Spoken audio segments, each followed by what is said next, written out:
Meet Patricia Ligaya, ang Pinay wrestling sweetheart. Pa-sweet man sa inyong paningin, kayang-kaya kayong itaob sa loob ng wrestling ring.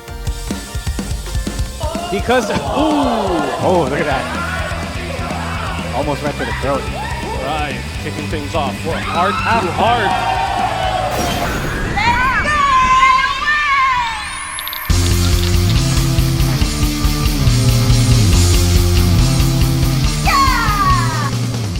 Siya naman ang do-it-yourself superhero na si Super P.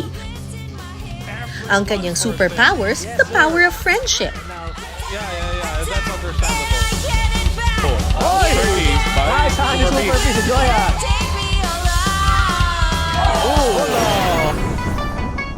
Ang susunod nating ipakikilala, itinuturing na pioneer female wrestler sa bansa.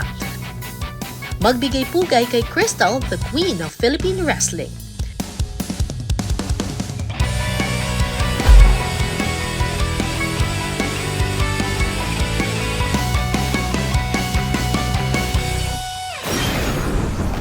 Nagsimulang mahilig sa wrestling si Crystal noong siya'y bata pa. 3 or 4 years old data ako nun. Pero I remember, kasama ko yung lola ko. Tapos yung uncle ko, nanonood kami ng WWF. F pa nun. Tapos, kasi may lola, siya talaga yung fan ng wrestling sa pamilya. Di ba? Crush na crush niya si Bret Hart. Because sobrang gwapo niya daw. Tapos sobrang astig daw ni Undertaker. At the time, nung 4 ako, may breast cancer na yung lola ko. And she wasn't, wala na talagang cure.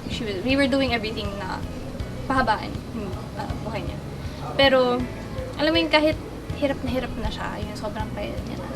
Pero, pag nag-cheer siya, talagang iba yung joy, iba yung tuwa na nakukuha niya sa wrestling na parang, go, Bret Hart.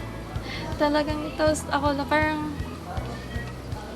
tinignan ko yung wrestling na parang, kahit hirap na yung tao. Pag naalala ko yung memory niya na parang, na parang wrestling can bring joy to people. Dahil dito, hindi na nawala sa kanya ang pagnanais na maging pro wrestler. Me and my college friends were like, we heard about this promotion, tapos we all tried out, and that was in 2015, and now we're here, 10 years later. Pero nung nagsimula ka, di ikaw lang ang babae. Oo. It was hard kasi lahat ng ka-training ko lalaki. Oo. So ako, para sa akin, kailangan sumabay ako, masabayan ko sila. Oo. Kahit yung training dati kasi talagang male focus. Correct. Talagang walang consideration for kahit babae ako. Oo, So, oo. kahit nagsusuplex, kailangan ko din po mag-suplex. Kailangan nila, nagbabody slam sila, magbabody slam din po. So talagang nahirapan po ako. So, Pero hindi ba sila nailang? Kasi syempre, very physical ang wrestling. Syempre, hahawakan ka kung saan-saan. It was naman po, I gave my permission naman. And then they were very respectful naman. At ikaw, hindi ka natakot na... Kasi before wrestling, I was an athlete talaga.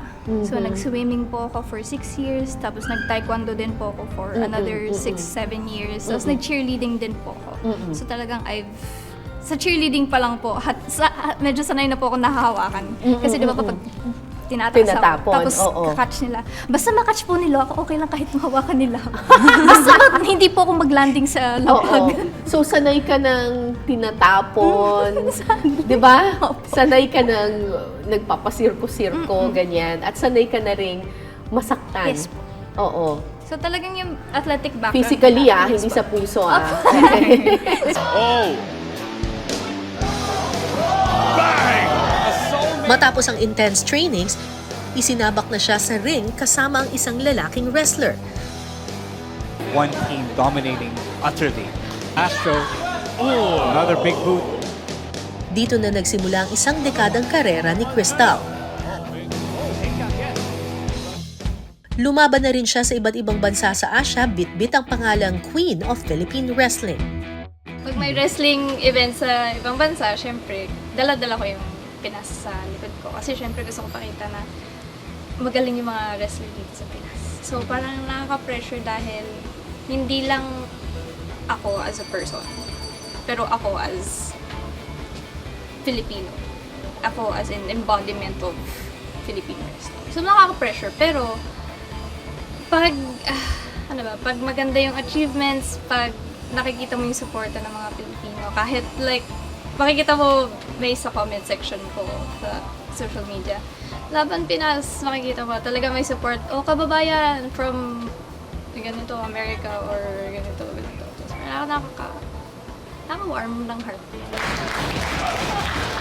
Oh. Try getting out of it. Oh, nice. Maliit lang daw ang kinikita ni Crystal mula sa wrestling. He is Oh! Queen's Queen's Guillotine! Oh no! Hindi pa rin talaga nila ito may tuturing na full-time career. Kaya sa tuwing walang training o wrestling match, iba't ibang racket ang kanilang ginagawa. I have like 4 or 5 part-time jobs.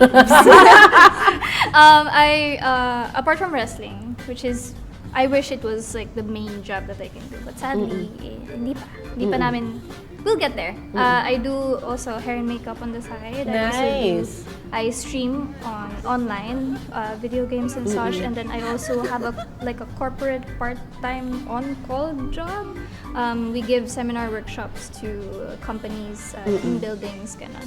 And then I also do commercial modeling sometimes.